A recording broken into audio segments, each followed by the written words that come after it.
This is a continuation of The Warlord of Mars by Edgar Burroughs, comprising chapters 13 and 14.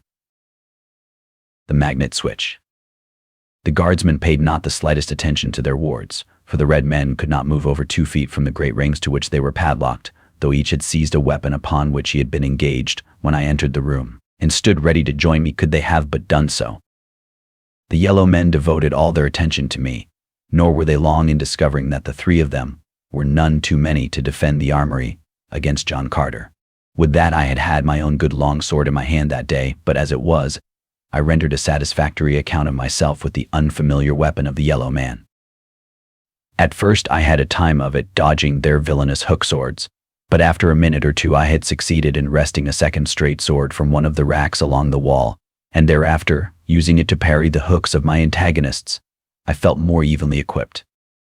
The 3 of them were on me at once, and but for a lucky circumstance my end might have come quickly. The foremost guardsman made a vicious lunge for my side with his hook after the 3 of them had backed me against the wall, but as I sidestepped and raised my arm his weapon but grazed my side, passing into a rack of javelins, where it became entangled. Before he could release it I had run him through, and then, falling back upon the tactics that have saved me 100 times in tight pinches, I rushed the 2 remaining warriors, forcing them back with a perfect torrent of cuts and thrusts, weaving my sword in and out about their guards until I had the fear of death upon them. Then one of them commenced calling for help, but it was too late to save them. They were as putty in my hands now, and I backed them about the armory as I would, until I had them where I wanted them within reach of the swords of the shackled slaves. In an instant both lay dead upon the floor, but their cries had not been entirely fruitless, for now I heard answering shouts and the footfalls of many men running and the clank of accoutrements and the commands of officers. The door. "Quick, John Carter, bar the door," cried Tardos Mors. Already the guard was in sight, charging across the open court that was visible through the doorway. A dozen seconds would bring them into the tower. A single leap carried me to the heavy portal. With a resounding bang I slammed it shut. "The bar," shouted Tardos Mors. I tried to slip the huge fastening into place, but it defied my every attempt. "Raise it a little to release the catch," cried one of the red men. I could hear the yellow warriors leaping along the flagging just beyond the door. I raised the bar and shot it to the right, just as the foremost of the guardsmen threw himself against the opposite side of the massive panels. The barrier held I had been in time, but by the fraction of a second only. Now I turned my attention to the prisoners. To Tardos Mors I went first, asking where the keys might be which would unfasten their fetters. "The officer of the guard has them," replied the Jeddak of Helium, "and he is among those without who seek entrance. You will have to force them." Most of the prisoners were already hacking at their bonds with the swords in their hands. The yellow men were battering at the door with javelins and axes. I turned my attention to the chains that held Tardos Mors. Again and again I cut deep into the metal with my sharp blade, but ever faster and faster fell the torrent of blows upon the portal. At last a link parted beneath my efforts, and a moment later Tardos Mors was free, though a few inches of trailing chain still dangled from his ankle. A splinter of wood falling inward from the door announced the headway that our enemies were making toward us. The mighty panels trembled and bent beneath the furious onslaught of the enraged yellow men. What with the battering upon the door and the hacking of the red men at their chains, the din within the armory was appalling. No sooner was Tardos Mors free than he turned his attention to another of the prisoners, while I set to work to liberate Mors Kajak. We must work fast if we would have all those fetters cut before the door gave way. Now a panel crashed inward upon the floor, and Mors Kajak sprang to the opening to defend the way until we should have time to release the others. With javelins snatched from the wall he wrought havoc among the foremost of the Okarians, while we battled with the insensate metal that stood between our fellows and freedom. At length all but one of the prisoners were freed, and then the door fell with a mighty crash before a hastily improvised battering ram, and the yellow horde was upon us. "To the upper chambers," shouted the red man who was still fettered to the floor. "To the upper chambers. There you may defend the tower against all Kadabra. Do not delay because of me, who could pray for no better death than in the service of Tardos Mors and the Prince of Helium. But I would have sacrificed the life of every man of us rather than desert a single red man, much less the lion-hearted hero who begged us to leave him." "Cut his chains," I cried to 2 of the red men, "while the balance of us hold off the foe." There were 10 of us now to do battle with the Okarian guard, and I warrant that ancient watchtower never looked down upon a more hotly contested battle than took place that day within its own grim walls. The first inrushing wave of yellow warriors recoiled from the slashing blades of 10 of Helium's veteran fighting men. A dozen Okorian corpses blocked the doorway, but over the gruesome barrier a score more of their fellows dashed, shouting their hoarse and hideous war cry.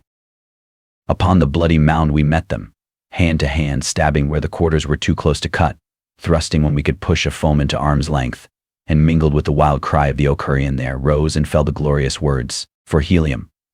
For Helium!" that for countless ages have spurred on the bravest of the brave to those deeds of valor that have sent the fame of Helium's heroes broadcast throughout the length and breadth of a world. Now were the fetters struck from the last of the red men, and 13 strong we met each new charge of the soldiers of Silencis all. Scarce one of us but bled from a score of wounds, yet none had fallen. From without we saw hundreds of guardsmen pouring into the courtyard, and along the lower corridor from which I had found my way to the armory we could hear the clank of metal and the shouting of men. In a moment we should be attacked from two sides, and with all our prowess we could not hope to withstand the unequal odds which would thus divide our attention and our small numbers. "To the upper chambers," cried Tardos Mors, and a moment later we fell back toward the runway that led to the floors above. Here another bloody battle was waged with the force of yellow men who charged into the armory as we fell back from the doorway. Here we lost our first man, a noble fellow whom we could ill spare, but at length all had backed into the runway except myself, who remained to hold back the Okarians until the others were safe above. In the mouth of the narrow spiral but a single warrior could attack me at a time, so that I had little difficulty in holding them all back for the brief moment that was necessary. Then, backing slowly before them, I commenced the ascent of the spiral. All the long way to the tower's top the guardsmen pressed me closely. When one went down before my sword another scrambled over the dead man to take his place, and thus taking an awful toll with each few feet gained, I came to the spacious glass-walled watchtower of Cadabra. Here my companions clustered ready to take my place, and for a moment's respite I stepped to one side while they held the enemy off. From the lofty perch a view could be had for miles in every direction. Toward the south stretched the rugged, ice-clad waste to the edge of the mighty barrier. Toward the east and west and dimly toward the north I descried other Okarian cities, while in the immediate foreground, just beyond the walls of Cadabra, the grim guardian shaft reared its somber head. Then I cast my eyes down into the streets of Cadabra, from which a sudden tumult had arisen, and there I saw a battle raging, and beyond the city's walls I saw armed men marching in great columns toward a nearby gate. Eagerly I pressed forward against the glass wall of the observatory, scarce daring to credit the testimony of my own eyes. But at last I could doubt no longer, and with a shout of joy that rose strangely in the midst of the cursing and groaning of the battling men at the entrance to the chamber, I called to Tardos Mors. As he joined me I pointed down into the streets of Cadabra and to the advancing columns beyond, above which floated bravely in the Arctic air the flags and banners of Helium. An instant later every red man in the lofty chamber had seen the inspiring sight, and such a shout of thanksgiving arose as I warrant never before echoed through that age-old pile of stone.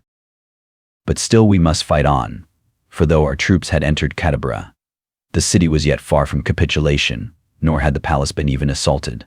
Turn and turn about we held the top of the runway, while the others feasted their eyes upon the sight of our valiant countrymen battling far beneath us. Now they have rushed the palace gate. Great battering rams are dashed against its formidable surface. Now they are repulsed by a deadly shower of javelins from the wall's top. Once again they charge, but a sortie by a large force of Okarians from an intersecting avenue crumples the head of the column, and the men of Helium go down, fighting, beneath an overwhelming force. The palace gate flies open, and a force of the Jedek's own guard, picked men from the flower of the Okorian army, sallies forth to shatter the broken regiments. For a moment it looks as though nothing could avert defeat, and then I see a noble figure upon a mighty thoat, not the tiny thoat of the red man, but one of his huge cousins of the dead sea bottoms. The warrior hews his way to the front, and behind him rally the disorganized soldiers of Helium.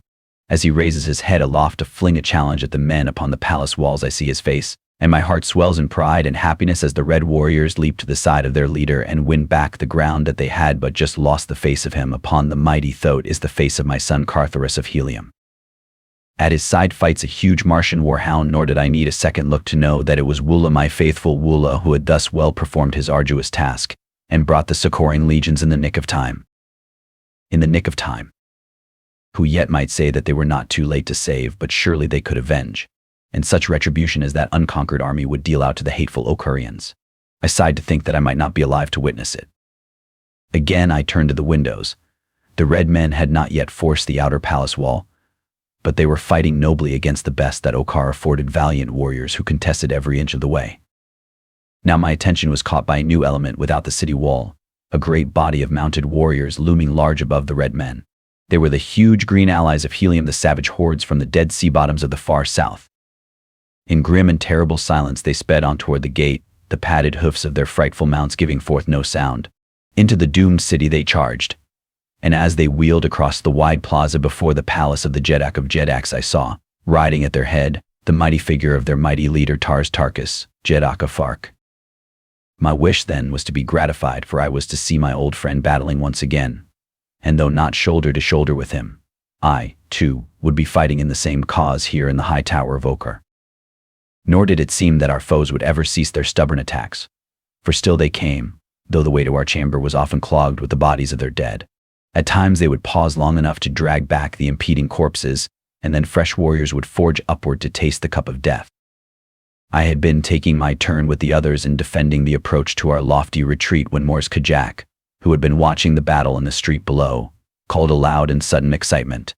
There was a note of apprehension in his voice that brought me to his side the instant that I could turn my place over to another, and as I reached him he pointed far out across the waste of snow and ice toward the southern horizon. Alas, he cried, that I should be forced to witness cruel fate betray them without power to warn or aid, but they be past either now. As I looked in the direction he indicated, I saw the cause of his perturbation. A mighty fleet of flyers was approaching majestically toward Kadabra from the direction of the ice barrier. On and on they came with ever-increasing velocity. The grim shaft that they call the Guardian of the North is beckoning to them, said Morz Kajak sadly, just as it beckoned to Tardos Morz and his great fleet. See where they lie, crumpled and broken, a grim and terrible monument to the mighty force of destruction which naught can resist. I too saw, but something else I saw that Morz Kajak did not. In my mind's eye I saw a buried chamber whose walls were lined with strange instruments and devices. In the center of the chamber was a long table, and before it sat a little, pop-eyed old man counting his money. But plainest of all, I saw upon the wall a great switch with a small magnet inlaid within the surface of its black handle. Then I glanced out at the fast-approaching fleet. In 5 minutes that mighty armada of the skies would be bent and worthless scrap, lying at the base of the shaft beyond the city's wall, and yellow hordes would be loosed from another gate to rush out upon the few survivors stumbling blindly down through the massive wreckage. Then the Apps would come. I shuddered at the thought, for I could vividly picture the whole horrible scene. Quick have I always been to decide and act. The impulse that moves me and the doing of the thing seem simultaneous, for if my mind goes through the tedious formality of reasoning, it must be a subconscious act of which I am not objectively aware. Psychologists tell me that, as the subconscious does not reason, too close a scrutiny of my mental activities might prove anything but flattering. But be that as it may, I have often won success while the thinker would have been still at the endless task of comparing various judgments. And now celerity of action was the prime essential to the success of the thing that I had decided upon.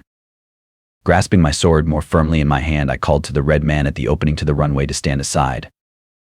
"Way for the Prince of Helium," I shouted, and before the astonished yellow man, whose misfortune it was to be at the fighting end of the line at that particular moment, could gather his wits together, my sword had decapitated him, and I was rushing like a mad bull down upon those behind him. "Way for the Prince of Helium," I shouted as I cut a path through the astonished guardsmen of Silensis all. Hewing to right and left, I beat my way down that warrior-choked spiral until near the bottom, those below, thinking that an army was descending upon them, turned and fled. The armory at the first floor was vacant when I entered it, the last of the Okarians having fled into the courtyard, so none saw me continue down the spiral toward the corridor beneath. Here I ran as rapidly as my legs would carry me toward the 5 corners, and there plunged into the passageway that led to the station of the old miser. Without the formality of a knock, I burst into the room.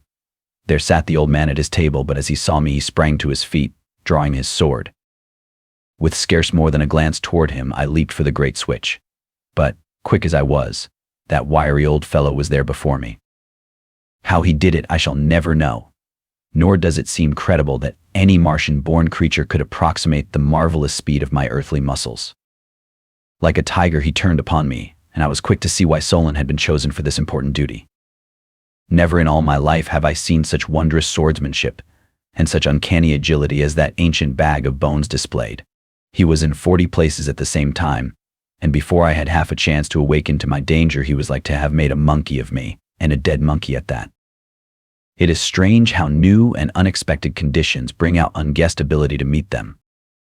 That day in the buried chamber beneath the palace of Silensis Ol, I learned what swordsmanship meant, and to what heights of sword mastery I could achieve when pitted against such a wizard of the blade as Solon.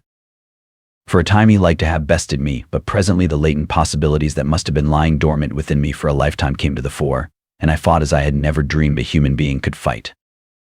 That duel royal should have taken place in the dark recesses of a cellar, without a single appreciative eye to witness it, has always seemed to me almost a world calamity, at least from the viewpoint Barsumian, where bloody strife is the first and greatest consideration of individuals, nations, and races. I was fighting to reach the switch, Solon to prevent me, and, though we stood not 3 feet from it, I could not win an inch toward it, for he forced me back an inch for the first 5 minutes of our battle.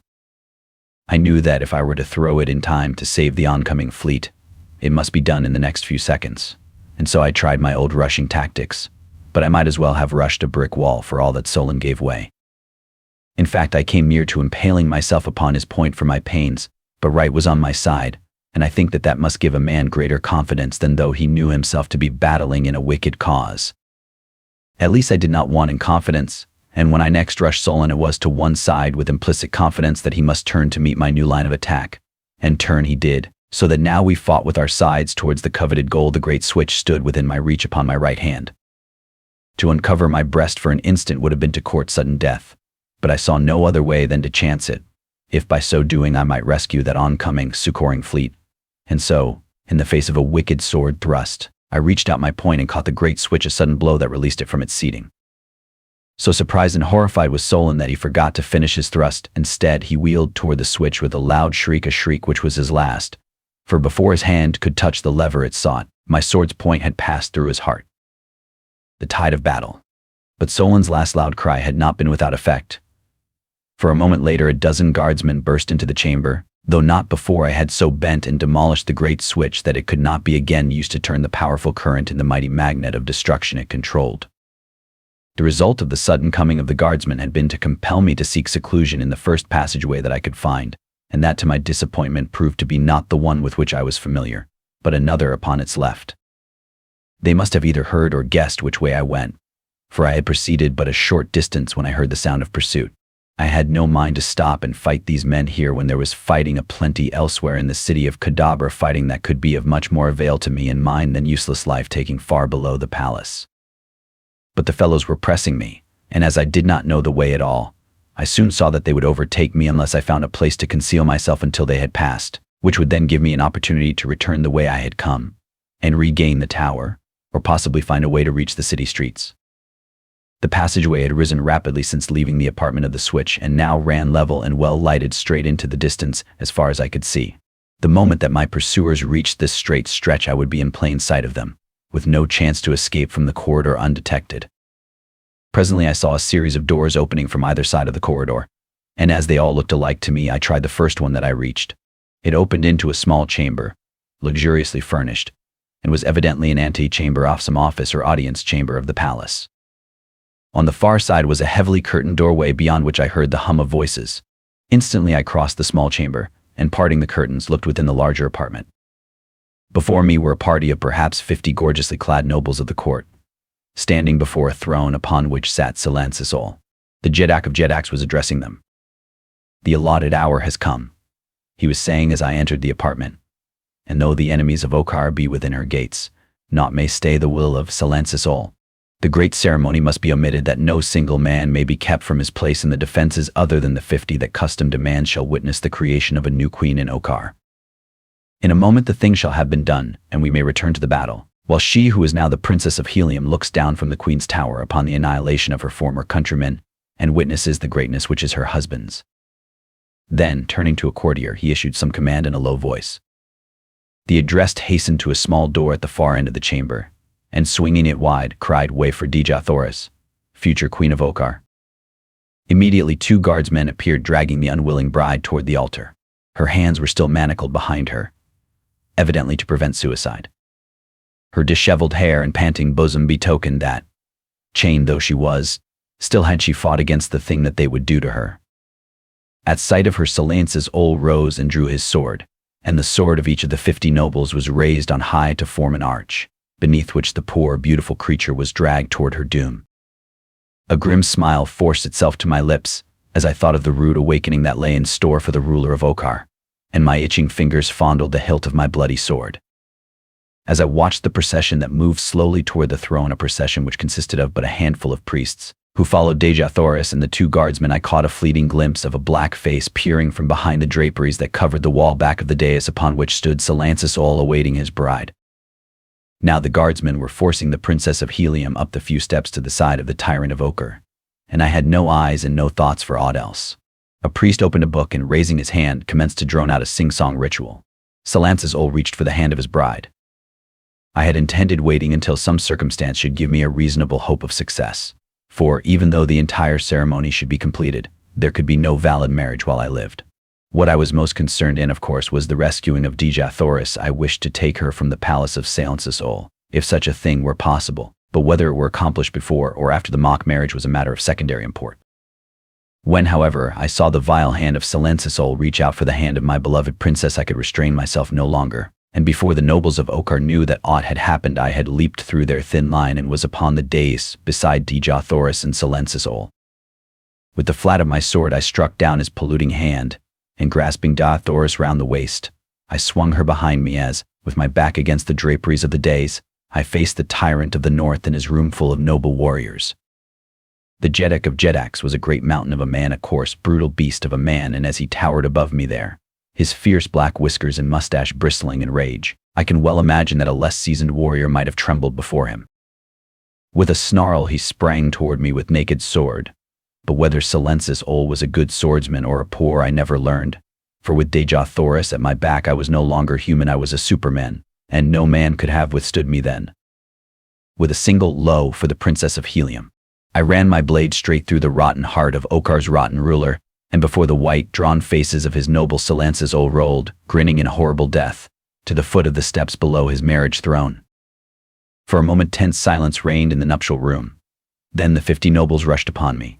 Furiously we fought, but the advantage was mine, for I stood upon a raised platform above them, and I fought for the most glorious woman of a glorious race, and I fought for a great love and for the mother of my boy. And from behind my shoulder, in the silvery cadence of that dear voice, rose the brave battle anthem of Helium which the nation's women sing as their men march out to victory. That alone was enough to inspire me to victory over even greater odds, and I verily believe that I should have bested the entire room full of yellow warriors that day in the nuptial chamber of the palace at Kadabra had not interruption come to my aid. Fast and furious was the fighting as the nobles of Silence's Ol sprang, time and again, up the steps before the throne, only to fall back before a sword hand that seemed to have gained a new wizardry from its experience with the cunning Solon. 2 were pressing me so closely that I could not turn when I heard a movement behind me, and noted that the sound of the battle anthem had ceased. Was Dejah Thoris preparing to take her place beside me? Heroic daughter of a heroic world, it would not be unlike her to have seized a sword and fought at my side, for the women of Mars are not trained in the arts of war, the spirit is theirs, and they have been known to do that very thing upon countless occasions. But she did not come, and glad I was, for it would have doubled my burden in protecting her before I should have been able to force her back again out of harm's way. She must be contemplating some cunning strategy, I thought, and so I fought on, secure in the belief that my divine princess stood close behind me.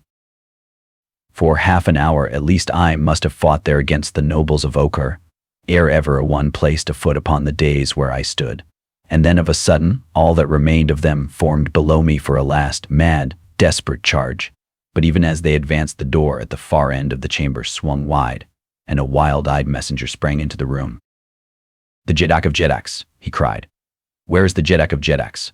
The city has fallen before the hordes from beyond the barrier, and but now the great gate of the palace itself has been forced, and the warriors of the south are pouring into its sacred precincts. Where is Silence's Ol? He alone may revive the flagging courage of our warriors. He alone may save the day for Okar. Where is Silence's Ol?" The nobles stepped back from about the dead body of their ruler, and one of them pointed to the grinning corpse. The messenger staggered back in horror as though from a blow in the face. "Then fly, nobles of Okar," he cried, "for naught can save you. Hark, they come." As he spoke, we heard the deep roar of angry men from the corridor without, and the clank of metal and the clang of swords. Without another glance toward me, who had stood a spectator of the tragic scene, the nobles wheeled and fled from the apartment through another exit. Almost immediately, a force of yellow warriors appeared in the doorway through which the messenger had come. They were backing toward the apartment, stubbornly resisting the advance of a handful of red men who faced them and forced them slowly, but inevitably back. Above the heads of the contestants, I could see from my elevated station upon the dais the face of my old friend Cantos Can. He was leading the little party that had won its way into the very heart of the palace of Silencis All. In an instant, I saw that by attacking the Ocarians from the rear, I could so quickly disorganize them that their further resistance would be short-lived. And with this idea in mind, I sprang from the dais, casting a word of explanation to Dejah Thoris over my shoulder, though I did not turn to look at her. With myself ever between her enemies and herself, and with Cantos Can and his warriors winning to the apartment, there could be no danger to Dejah Thoris standing there, alone beside the throne. I wanted the men of Helium to see me and to know that their beloved princess was here too, for I knew that this knowledge would inspire them to even greater deeds of valor than they had performed in the past, though great indeed must have been those which won for them a way into the almost impregnable palace of the Tyrant of the North. As I crossed the chamber to attack the Catabrians from the rear, a small doorway at my left opened, and to my surprise, revealed the figures of Matai Shang, father of Thurns, and Pater, his daughter, peering into the room. A quick glance about they took. Their eyes rested for a moment, wide in horror, upon the dead body of Silencis Ol, upon the blood that crimsoned the floor, upon the corpses of the nobles who had fallen thick before the throne, upon me, and upon the battling warriors at the other door. They did not essay to enter the apartment, but scanned its every corner from where they stood, and then, when their eyes had sought its entire area, a look of fierce rage overspread the features of Matai Shang, and a cold and cunning smile touched the lips of Fidor. Then they were gone, but not before a taunting laugh was thrown directly in my face by the woman. I did not understand then the meaning of Matai Shang's rage or Fidor's pleasure, but I knew that neither boded good for me. A moment later I was upon the backs of the yellow men, and, as the red men of Helium saw me above the shoulders of their antagonists, a great shout rang through the corridor, and, for a moment, drowned the noise of battle. "For the Prince of Helium!" they cried. "For the Prince of Helium!" And like hungry lions upon their prey, they fell once more upon the weakening warriors of the north. The yellow men, cornered between two enemies, fought with the desperation that utter hopelessness often induces.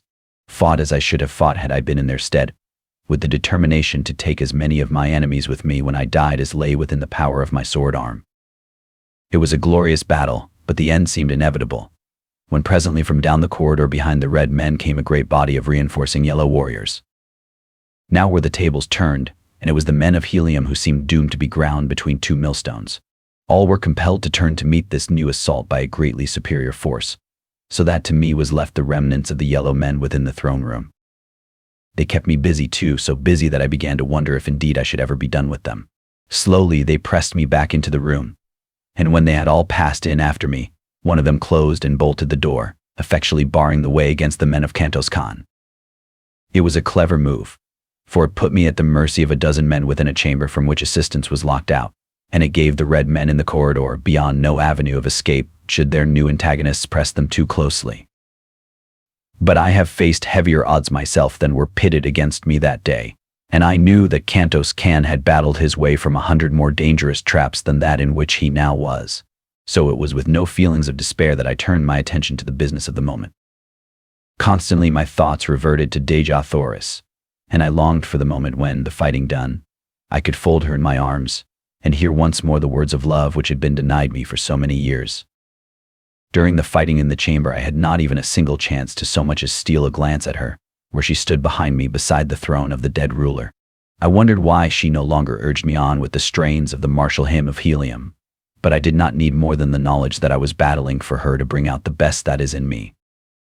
It would be wearisome to narrate the details of that bloody struggle, of how we fought from the doorway, the full length of the room to the very foot of the throne before the last of my antagonists fell with my blade piercing his heart. And then, with a glad cry, I turned with outstretched arms to seize my princess, and as my lips smothered hers to reap the reward that would be thrice ample payment for the bloody encounters through which I had passed for her dear sake from the South Pole to the North. The glad cry died, frozen upon my lips. My arms dropped limp, and lifeless to my sides as one who reels beneath the burden of a mortal wound, I staggered up the steps before the throne. Dejathoris was gone. This concludes the 7th part of 8 total of The Warlord of Mars by Edgar Rice Burroughs, produced by Best Audiobooks for free.